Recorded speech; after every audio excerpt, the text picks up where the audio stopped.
नहीं बोलेंगे, जान दे रहा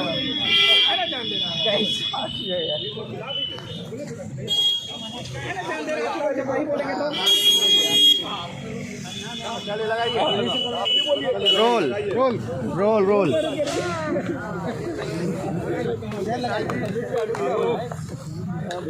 बोला मुकेश सहनी को लेकर बीजेपी जिस तरह से बयान दे रही है,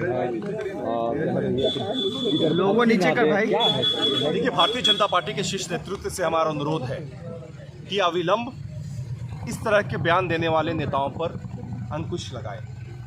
गठबंधन दल में शामिल हमारे तमाम वरिष्ठ नेता सम्मानित हैं और किसी को इस तरह की टिप्पणी करने का हक नहीं है कि वो गठबंधन दल में शामिल दलों के नेताओं के साथ अभद्र टिप्पणी या अभद्र व्यवहार करे।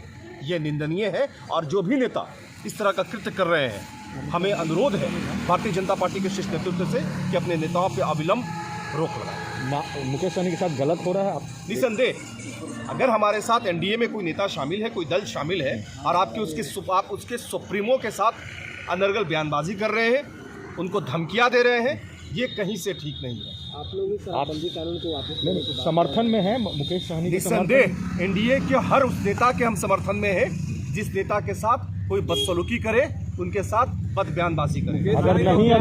अगर मानते हैं तो क्या होगा सर? हमने स्पष्ट तरीके से कहा अब ये वक्त आ गया है जब एनडीए के भीतर कोऑर्डिनेशन कमेटी बना लेना चाहिए। मुकेश सहनी कह रहे हैं कि कोऑर्डिनेशन के अभाव में ही इस तरह की बयानबाजी हो रही है। अगर कोऑर्डिनेशन कमेटी बन गई होती तो निस्संदेह हम एक दूसरे पर रोक लगा सकते थे, लेकिन अभी कोई कोऑर्डिनेशन ही नहीं है, जिसका नतीजा ये हो रहा है कि जिसे जो मर्जी आ रहा है वो उस तरीके का बयान दे रहा है। कोऑर्डिनेशन कमेटी नहीं होने के कारण महागठबंधन से हम अलग हुई थी। देखिए, हमने स्पष्ट तरीके से कहा कि आज जो मुकेश सहनी जी के साथ जिस तरीके की बयानबाजी उनको लेकर हो रही है वो निंदनीय है, जिसकी जितनी भी भर्त्सना की जाए वो कम है। मुकेश सहनी जी एनडीए के एक सम्मानित नेता है और उनके ऊपर में इस तरह की टिप्पणी कहीं ना कहीं से एनडीए को कमजोर करने की कोशिश की जा रही है। बीजेपी के मंत्री कह रहे हैं, दिखाया जा रहा है। हमें कोई फर्क नहीं पड़ता कि कौन हमें आईना दिखा रहा है। आसमान में अगर कोई थूकने की कोशिश करता है तो उसे नहीं मालूम है कि थूक गिर के उनके मुंह पर आएगी। बीजेपी के मंत्री कह रहे हैं कि घमंड हो गया क्या? जुबान फिसल जाती है कई मुद्दों पर। कई मुद्दों पर तो आदरणीय प्रधानमंत्री नरेंद्र मोदी जी की भी जबान फिसल जाती है। इसका मतलब क्या है कि नरेंद्र मोदी जी को राजनीति से संन्यास लेना चाहिए। जो नेता इस तरह का बयान दे रहे हैं उन्हें कम से कम नरेंद्र मोदी जी के 100 स्पीच को सुनना चाहिए। 100 स्पीच में 90 भाषणों में कहीं ना कहीं से गलतियां होती हैं, तो क्या हम उनको कहेंगे कि मोदी जी राजनीति छोड़ दीजिए? जो नेता इस तरह का अनर्गल बयान देते हैं, हमने पूर्व में भी कहा और फिर कह रहे हैं कि भारतीय जनता पार्टी के शीर्ष नेतृत्व से अनुरोध है कि वैसे नेता पर कार्रवाई। आप लोगों ने कहा शराबबंदी को जो है खत्म होनी चाहिए और करनी चाहिए। उमेश कुशवाहा प्रदेश अध्यक्ष हैं जदयू को, वो कह रहे हैं कि ये जन विरोधी लोग हैं जो इस तरह से मांग कर रहे हैं।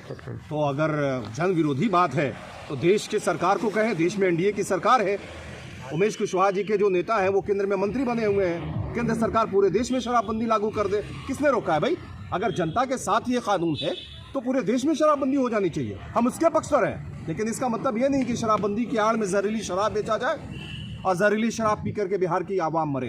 इसलिए हमने समीक्षा की बात। दानिश जी, आखिरी सवाल है, क्या लगता है जिस तरीके से एनडीए में पूरा प्रकरण चला, अब नीतीश कुमार जी को आगे एक्शन लेना हमने चाहिए? निसंदेह, चूँकि ये विवाद तब बढ़ा है जब माननीय मुख्यमंत्री नीतीश कुमार जी कोरोना से संक्रमित हो गए। हमें पूर्ण विश्वास है कि माननीय मुख्यमंत्री इस मामले में हस्तक्षेप करेंगे, तमाम विवाद का भाई जाए। भाई